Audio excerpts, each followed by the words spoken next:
Revista CBN Mundo.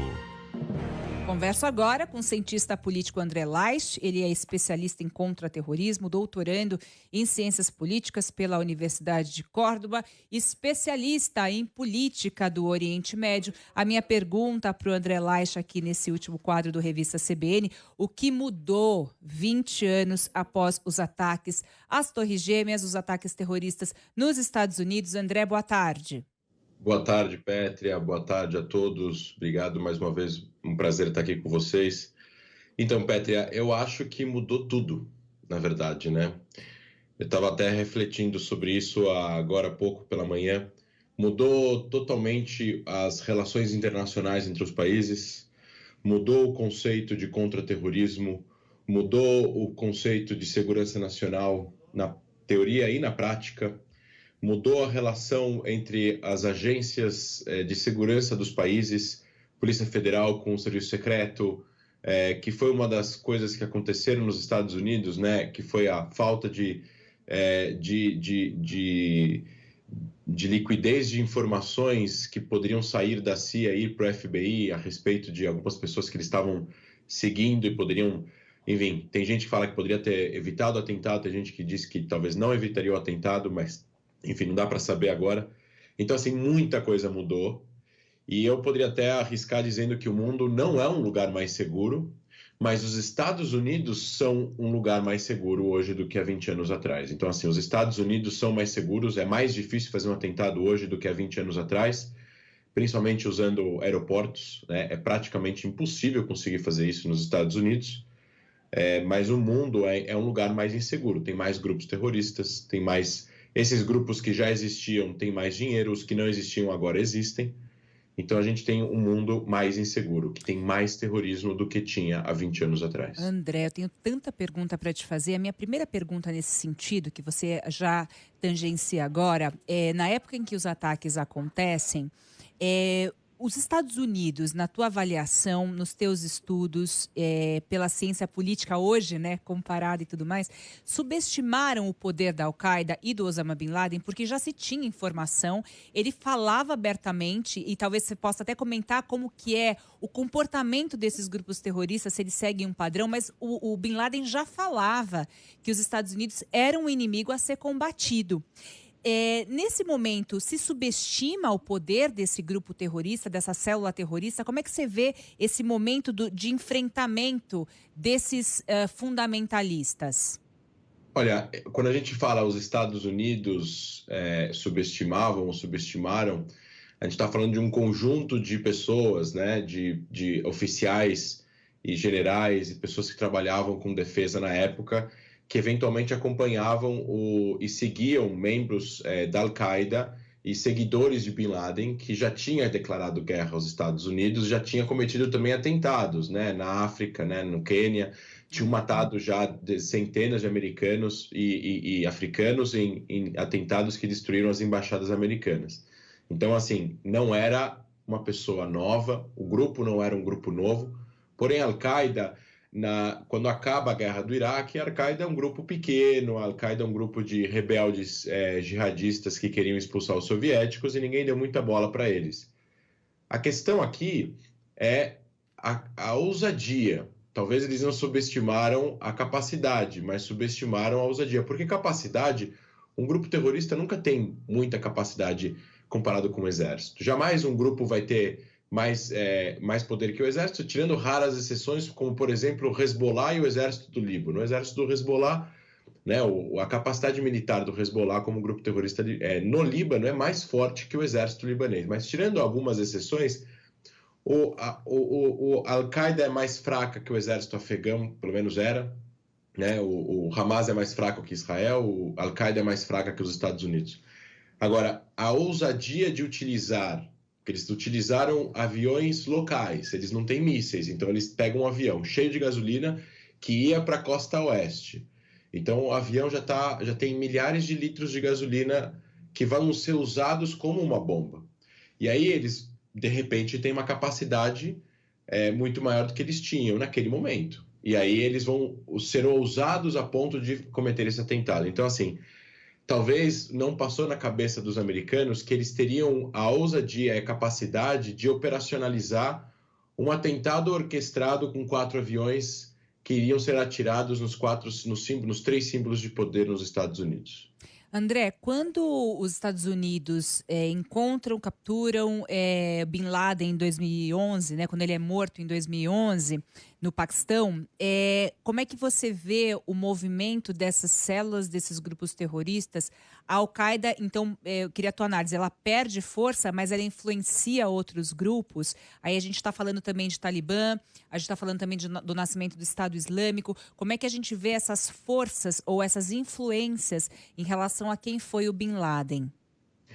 Então, Bin Laden foi uma pessoa muito influente, ele foi uma pessoa que veio de família rica, ele ajudou a construir infraestrutura no Afeganistão para lutar contra os soviéticos, ele ajudou a construir cavernas, ele ajudou a trazer estrutura e ele foi realmente venerado na época. Então, quando ele é morto, a Al-Qaeda perde um pouco o seu prumo, né? E assim como uma ideologia radical, a Al-Qaeda não é a única ideologia fundamentalista islâmica, existem outras várias, né? Então, e a Al-Qaeda era dominada por um árabe, e ele estava no Afeganistão, onde não é árabe, né? Eles são pashtuns, eles têm outras etnias lá. Então, para pessoas que eram da Al-Qaeda depois da morte de Bin Laden, eles podem migrar para um outro grupo, eles podem virar membros do Talibã, eles podem virar membros do Estado Islâmico K, em 2015, que é fundado 4 anos depois da morte de Bin Laden, para poder continuar exercendo essa ideologia, mas através de outro grupo, uma vez que a figura central da Al-Qaeda tinha sido morta. Então, assim, é óbvio que a ideologia não é destrutível, a ideologia é indestrutível. Até hoje nós temos pessoas que acreditam na ideologia de Hitler, infelizmente, né? Que leem o livro de Hitler, etc., saem aí fazendo saudações nazistas. Não tem como você destruir a ideologia, mas existe toda uma estrutura por em volta disso que não existe mais. Então, essas pessoas desistiram, talvez, de serem membros da Al-Qaeda, que perdeu um pouco o foco, e agora são membros de outros grupos que têm ideias muito parecidas ou até mais radicais. Não dá para imaginar algo mais radical, mas mais fundamentalista, mais medieval que a Al-Qaeda. André, essa insanidade política, esse fundamentalismo, como a gente fala, né? Como é que ele influencia as políticas, inclusive contra terrorismo, nos dias de hoje? Falo isso porque há pouco tempo a gente conversava sobre a saída dos Estados Unidos do Afeganistão. Isso gera algum tipo de incerteza, no sentido da história estar sendo escrita, né? Agora, a gente vê a tomada do Talibã no Afeganistão, a gente conversou sobre isso também, sobre uma disputa, não sei se essa é a palavra mais correta, entre Estado Islâmico e Talibã, são oponentes, né? O que vai se desenhando agora, 20 anos depois dos ataques, em relação a esses personagens, vamos colocar dessa maneira? Estados Unidos saindo do Afeganistão, Talibã tomando o poder no país, essa oposição do Estado Islâmico, mas ainda assim pessoas, grupos que operam na insanidade, no fundamentalismo, no radicalismo político. Como é que você vê esse desenho político que vai se construindo agora, André? Pois é, Pétria, o mundo ele é muito incapaz de fazer algo para poder evitar o mal. É muito difícil o mundo poder agir de forma organizada. Nós precisávamos ter tido diversos ataques contra os Estados Unidos e milhões de mortos para o Ocidente entrar na Segunda Guerra Mundial da forma que entrou e ganhar a guerra. Assim vale também para diversas violações que ocorreram no mundo, né, diversas violações que ocorreram, por exemplo, na África, que o mundo não fez nada a respeito. Então, assim, o mundo é muito incapaz no que se diz respeito a essa união para poder evitar que países cometam atos de atrocidade ou grupos cometam atos de atrocidade dentro dos países. Então, o que acontece? Quando acontecem essas coisas, para bem e para mal, há uma onda de inspiração. Eles se inspiram. Então, o mal agora, que seria o lado, na minha opinião, mesmo sendo cientista político, que acredito na liberdade e na democracia, o lado do Talibã é o lado mal, né? É o lado medieval, é o lado fundamentalista, é o lado que subjuga as pessoas, as mulheres, etc. e tal. Então, quem está comemorando isso são pessoas que acreditam nisso.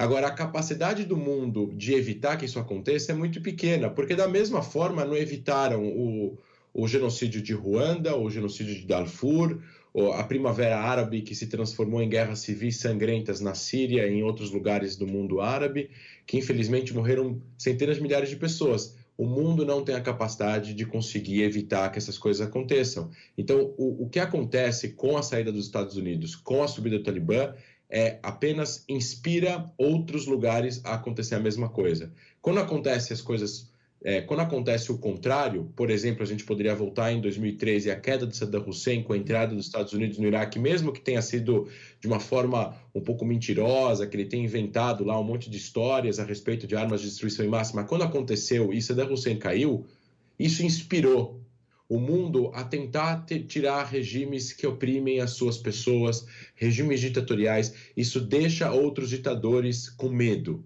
porque eles acham que eles são os próximos. Então, todas essas histórias, quando elas acontecem, elas inspiram outros lados, outros membros deste mesmo lado, a continuar a sua luta, tanto de lá quanto de cá. Uma pergunta delicada que eu vou te fazer, a gente colocou aqui a escalada, né, do Jornal Nacional. No dia dos ataques, isso aqui, agora há pouquinho, né, na primeira entrevista, quando a gente começou aqui esse momento especial do programa para essa reflexão, me chamou muito a atenção nessa escalada do Jornal Nacional, quando a Fátima e o Bonner, eles relatam que quando acontecem os ataques, população palestina em Israel comemora. E isso foi muito chocante na época, né? Quando a gente falou, e isso também gerou uma confusão, e isso teve também, né, André, um grande preconceito em relação a grupos muçulmanos e a confusão entre radicalismo, fundamentalismo e a religião muçulmana. Conta para mim como é que, nesse momento, a partir desse momento do 11 de setembro, o medo, os extremismos, as confusões, também os acirramentos se deram. E ao longo desses 20 anos, a gente conseguiu ter mais lucidez a respeito disso, mais humanidade, mais fortalecimento de democracias. Como é que você vê agora o recorte, a fotografia que nós temos hoje em relação a esses conflitos, a essas diferenças de etnia e essas rivalidades, André?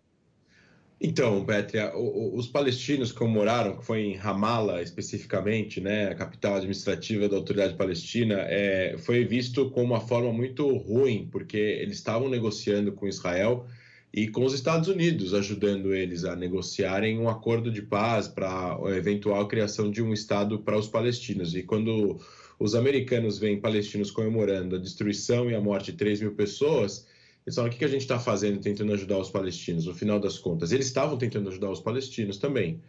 Então, assim, o que eu vejo é o seguinte, hoje em dia existe mais informação, existe a internet, existem celulares, apesar disso dar margem a fake news, mas existe muito mais facilidade para as pessoas conhecerem a história.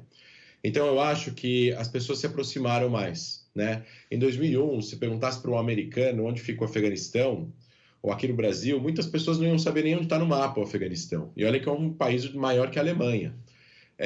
Eu acho que hoje em dia as pessoas estão mais próximas e as pessoas lá naquela região estão mais próximas, porque não tem como evitar o avanço da tecnologia. Então, mesmo em países fechados, mesmo em países onde existiram sistemas assim de governo medievais, como existiu no Afeganistão, você vai para o Afeganistão, existem grupos de mulheres feministas, existem grupos de direitos humanos, existem pessoas que querem construir uma democracia, as pessoas conhecem as mídias sociais, as pessoas querem usar as mídias sociais para se comunicar, para entrar em contato com o mundo exterior e para mostrar a cultura deles. Então, eu acho que isso é bom. Esses 20 anos de avanço trouxe mais possibilidades para a gente chegar para ter esse contato entre as pessoas e a gente conhecer o outro lado. E aí a gente entende que o principal vítima do terrorismo islâmico são muçulmanos. A gente entende que quem mais sofre na mão do Talibã são as mulheres muçulmanas, né? A gente entende que quem sofre na mão do Hamas são os palestinos, né? Isso através da tecnologia, isso através do avanço da comunicação e dessa onda de conexão que as pessoas têm entre elas. No fim das contas, eu acho que as pessoas entendem, no final das contas, que é uma minoria da minoria dos muçulmanos que são radicalizados e é uma minoria dessa minoria da minoria que pegaria em armas para fazer atentados. O problema disso é que ainda assim é muita gente em números absolutos, né? A academia acredita que são entre 2 e 3 milhões de pessoas dispostas a pegar em armas para fazer o que o Talibã faz, o que o Hamas faz, o que o Hezbollah faz. E aí que está o grande problema. Precisa de um joint force, precisa de uma política internacional muito bem embasada e específica para poder combater esse tipo de pessoas que gostariam de pegar em armas e, inclusive, tirar sua própria vida para cometer atos terroristas. André, eu adoro conversar com você, é sempre uma aula. Você tem algum livro para indicar para a gente, alguma coisa que você possa indicar para os nossos ouvintes que queiram se inteirar mais do assunto? Não sei, uma dica assim para a gente nesse dia importante? 2 livros eu gostaria de indicar, Pétria. Terror em Nome de Deus, da Jessica Stern. Eu não sei se eu já indiquei esse livro no ar. Aqui não. Mas Por que os religiosos militantes matam? Jessica Stern é professora de Harvard. Esse livro está em português. Terror em Nome de Deus, Por que os religiosos militantes matam? É um livro muito bom, ela entrevista terroristas e líderes de grupos radicalizados no Paquistão, nas escolas que acabam fazendo a doutrinação inicial das pessoas que acabam virando terroristas do Talibã ou da Al-Qaeda. E eu queria indicar esse livro daqui que eu acho que é oportuno para o momento de decisão, o livro do George W. Bush, é um livro em português, ele conta obviamente a trajetória da vida dele, mas ele conta bastante coisa. Eu acho que um dos temas que mais falado no livro é o 11 de setembro, o que aconteceu, o que ele decidiu e como ele foi tomando as decisões no após o atentado. Ele recebeu 90% de apoio da população americana após o 11 de setembro. Então, é uma coisa recorde para um presidente americano. Eu acho que o Bush, apesar dos pesares, ele teve que lidar com uma situação quase que impossível. E eu acho que ele lidou nas primeiras semanas bem, e eu acho que ele é uma pessoa de união, né? Ele sempre está fazendo discursos de união entre democratas e republicanos, que eu acho uma coisa importante nos Estados Unidos, essa visão que, tirando as diferenças, eles precisam se unir de acordo com a construção e a manutenção da liberdade e democracia nos Estados Unidos. Eu acho que é um livro muito bom e muito oportuno para esse momento. Demais, André. André Lage com a gente aqui, cientista político, especialista em terrorismo, em contra-terrorismo, doutorando em ciências políticas, conversa com a gente aqui bastante sobre o Oriente Médio. É sempre uma alegria poder aprender com a tua visão, André. Claro, inclusive os ouvintes aqui agradecem bastante. Deixamos dicas de livros, se você perdeu aqui, reassiste essa nossa conversa. Mas quero deixar aqui meu abraço para você e até uma próxima, André. Um abraço, Pet, abraço a todos os ouvintes. Obrigado, até uma próxima. Bom sábado.